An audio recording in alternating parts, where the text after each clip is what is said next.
Welcome back. In this tutorial, we are going to cover a very powerful tool called Project Geometry. It's located right up here next to Create, all of our different geometry tools that we've used.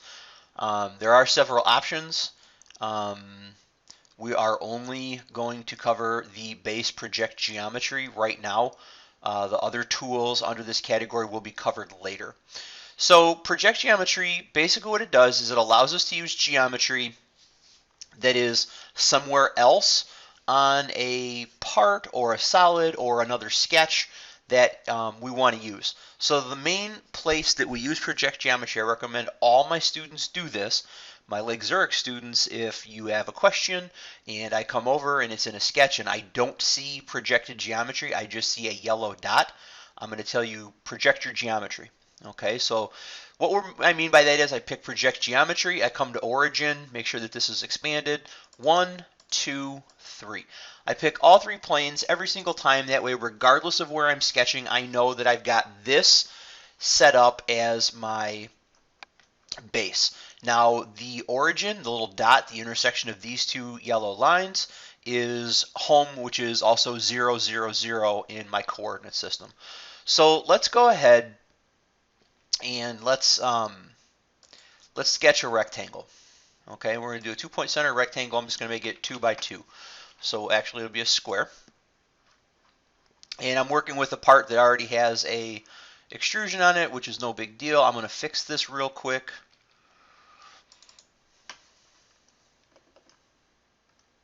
And we're going to pick our square.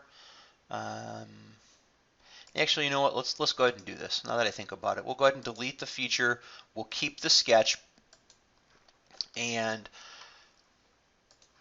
what I'm going to do here is make another sketch that is 3 inches off. Don't worry about what I just did. I made a plane over here. We're going to cover making planes down the road.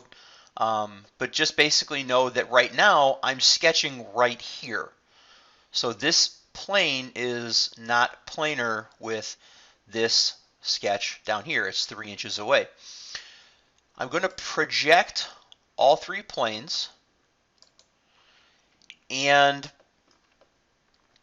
let's say that I want to use this point right here as a reference for something.